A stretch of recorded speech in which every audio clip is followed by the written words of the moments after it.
Hello, I'm Ali, I'm Deb. and welcome to another episode of Connected Conversations. Hello, I'm Ali, and I got Deb here. And who is ready for their pumpkin spice lattes? It is officially September. We have a few months left to go in this year, and I personally don't care for pumpkin spice. However, I do love the smell, the ambiance, getting ready for Halloween, bunch of candy, the colors. So we're going to talk today about how can you recalibrate, get back into new rhythms and recommit. There's a different feeling of structure and like harvesting all this fun energy for the fall. So Deb, I'm curious, when you think of fall, I obviously think of like pumpkin spice lattes I'm not going to drink, and that almost that like that apple aroma around the house of a candle, and the beautiful fall colors in Ontario. What are your thoughts of bringing in the fall? Yeah, well, I think in August we already felt the winds of change. You could feel the coolness in the air. You know that fall is approaching. And I love fall. I love the fall colors. I love jeans and a sweater. I Mhm. love, you know, I think I'm a little bit more relaxed in the summer. So I guess it is kind of like back to structure, back, my son's going back to school, my daughter's going to university. So it's more of a daily structure, and I think in the summer I've been a little bit more lax about it. So I think it's like you say, recommitting to goals, really looking at, there's been some celebratory moments along the way this summer. I've completely rebranded, so I'm excited just to keep that momentum going. But I feel like, I don't know, as September hits, I'm so excited to really get refocused on those goals and really bring it to the year end of watching it all come together. So that's what I'm excited about. Hmm. Recommit is like a word I enjoy, and finding those rhythms because we talked about the summer. For this summer, it was almost like all bets were off.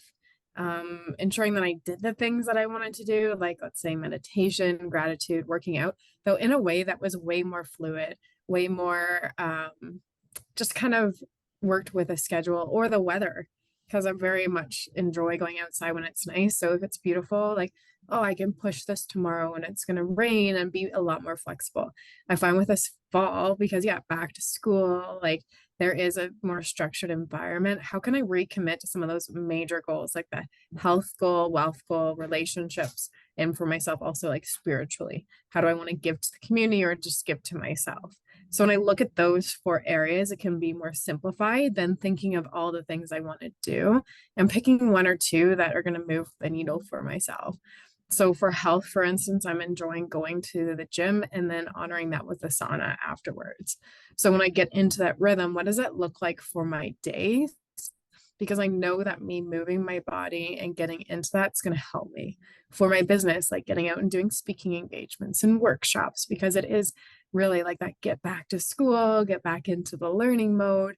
So putting focus on that and human design. So finding those things and getting excited to drive that energy with corporations or with people that are wanting to have that self-reflection without it being overcomplicated or without it being too rigid. So for myself, I used to be very, very rigid. And I think I needed it because I was so all over the place with no goals to very rigid. Like I will wake up at 5:30, I'm going to do this, and it had to be in alignment. Whereas now I've kind of taken from like free flowing to extremely rigid and started to understand my own body. And that I think has been the power over the course of like 3 or 4 years of personal development. So that's how I envision fall is like, okay, get back into that new season of fall and slow it down, but also allow it to have some fun. Yeah, I like that. And that's a great opportunity for people to really investigate all the different areas of your life. And if we've talked about the wellness wheel before, really going through every area of your life and really looking at what you want to see happen and where you are today. And then really developing some action steps to get there. So for physical health, if you don't currently have a regime, maybe it's just getting outside for 15 minutes to go for a walk. Maybe that's something that you're going to commit to. I would say if you have a list that's incredibly long, to focus on Mm. one area or focus on one or two, because you won't get sustained change if you're trying to change so many things at once. So I would definitely recommend go through the different areas of your life, pick the one that resonates most with you or is your highest priority, and then take one or two things that you can do to make some changes to propel yourself forward in that category. How do you hold yourself accountable? Oh, that's a good question. Mm. I think an accountability partner is great. You have to find somebody who is actually going to hold you accountable. I've been in a lot of accountability groups or masterminds where it's like, oh, I wasn't feeling well today, so I didn't meet that target, or I have a goal and this week I'm focusing on this, and then it doesn't get done, and then they're like, oh, it's okay. You want to find somebody who's really going to hold you accountable or is going to go on that journey with you. So if it's a walk that you're doing, find a buddy to go for a walk. There's lots of apps that will track your movement as well, which I use for my workouts, for outdoor walks, for my Peloton. It's great.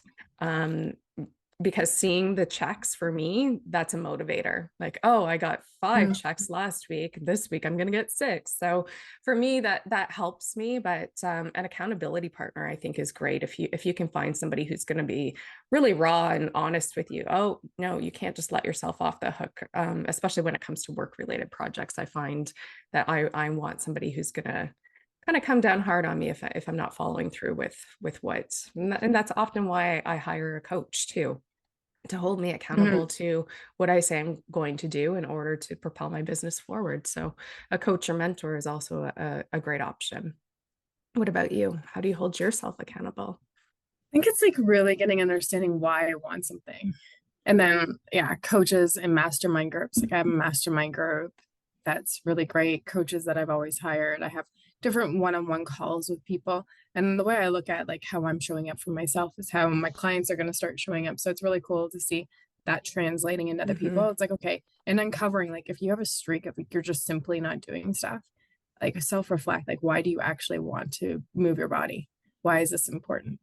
Or if it's not that, like, is it just a goal that you decided to do because that's what everyone is doing and it doesn't personally motivate you?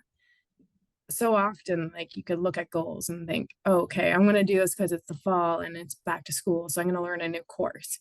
Okay, well, that's great. Why do you want that course? Why is this important to you?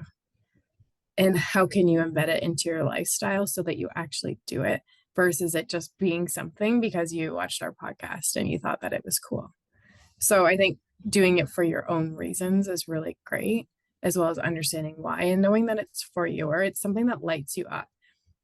So I look at smarter goal setting in the ER at the end. It's like, is it exciting for you and is it relevant to a bigger goal that you want so that you are moving the needle forward versus it just being a goal that you've put in place because you think you should lose some weight. Okay, well, that's great. But is it going to support you to really make that structured change that you want?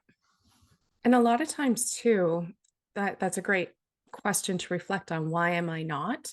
Because sometimes it's just fear of the unknown. If you haven't exercised before, going to the gym is scary. If you haven't Mm. spoken on stage before, going in front of an audience is scary. So is it fear that's holding you back? Because that discomfort is different than I just don't really want to do it. Mm.